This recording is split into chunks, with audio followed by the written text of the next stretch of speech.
Hey, today is what, 27th of March? I started a job on Friday training, and Saturday was the first day I interacted with some of the families, the kids and the parents. And oh man, the one kid in particular gave me a hug. A surprise, he just approached, didn't know what to do. He wanted to see it. I gave him a hug, and he was grateful that I was there and how I interacted with him. And I know, I know people need me, but the employer so far has been not entirely trustworthy in the sense that they're keeping things from me and they're kind of not answering everything. And I also was very appalled. I didn't say it except that I hinted at the staff in the office that yeah, oh yeah, no, if I don't want to be a babysitter, otherwise I'd prefer not working and being poor. I have so many skill sets, I have to be out there. But I mean, some of the staff spend their entire shift in the office not interacting with clients, or we could say the families and the youth, but they complain about them, about their behaviors or each other or gossip, and so they're not role models, they're not responsible adults, and I think in the last couple of years, a few people quit from there, and I'm not getting an answer why, and it could be the people that have the skill sets and the passion to help the First Nations communities are getting too much pushback, right, from some of the people. There's a lot of nepotism there, I noticed, and that hurt Salt and Laleham in the past as well, but it might be strong there.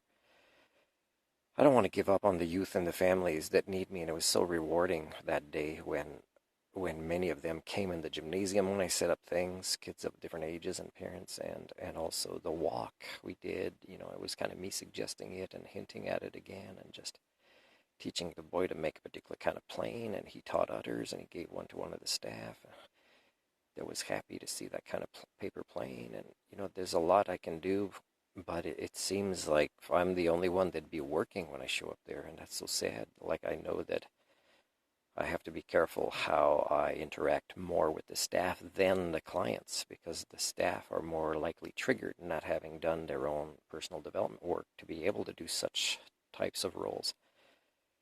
So I have to be careful with the staff that I get enough that are wanting to support me and that are happy that I'm there and that are wanting to kind of make a change in the direction that is my normal of me, not the normal of there, because the normal of there would depress me and I'd quit right away. And here, I mean, the manager here where I'm camping right now, and I paid a whole month, and I paid a whole month offering them my trust because I'm tired. I'm just tired of moving around. And I knew I was starting this job that had already red flags, but the red flags are piling up.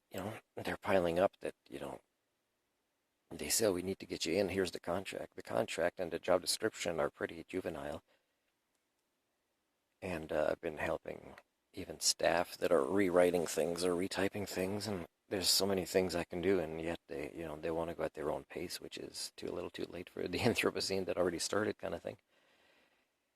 And the school district here seems to have their micromanaging thing going on, and it's everywhere. The poison of school districts is everywhere. Like, I don't even think a real independent school system exists to do their own thing, free from the toxicity of public schools and the way they think it has to be done. And they know it's wrong. They complain about it, but they enforce it at the same time because they're automatons, right? They suffer from vast HSD syndromes.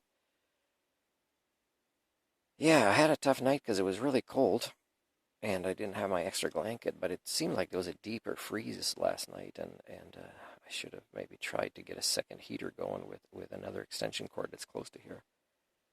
So I got a bit of a headache, and I shaved my head, but luckily my toque didn't come off during the night. That would have been definitely, I would be really sick because it would have thrown off my body temperature.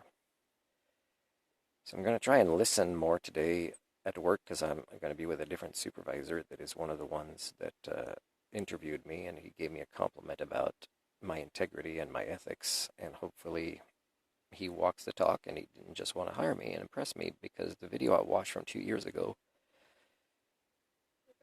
describes things a certain way, but that's not what I see there so far. Like, I don't see that there's a lot of clientele. There should be more, and I don't see that there's a lot happening to help teach the right skill sets to these family members. And of course, it has to be people that have them. And of course, like in the school system, in the mental health or wellness or families or working with children, it's more I should train the staff than at the same time as working with the kids, but also training the staff. And people don't let me do that. And part of it is they could say seniority or wait till you're here longer or whatever, but it's really the intellectual laziness and insecurities of adults.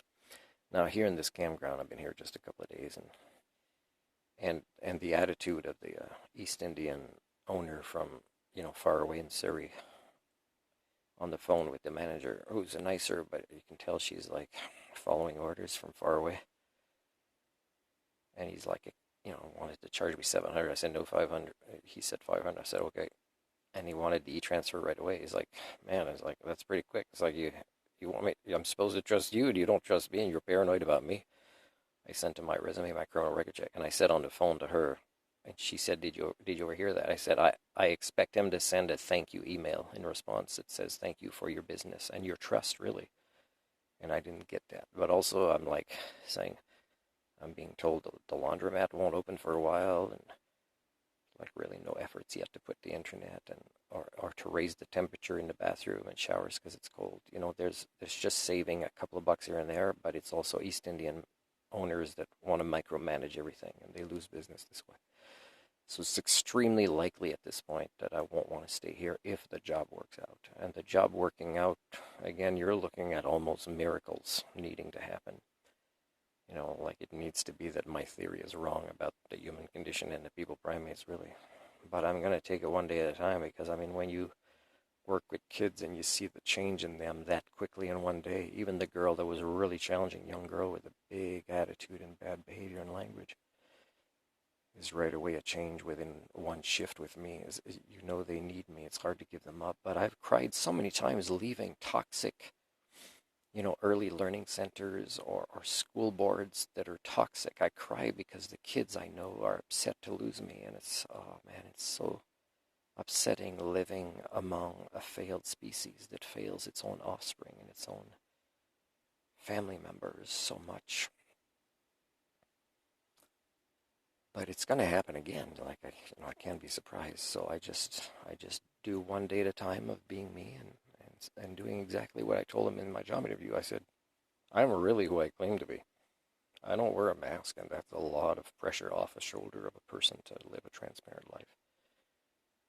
And if I make a mistake or if I think I have things to learn, I do it in full public view at work, and I become better like this. And that's great role modeling for anybody that wants to see it. Either they're aware of it consciously or not, that's what an adult does.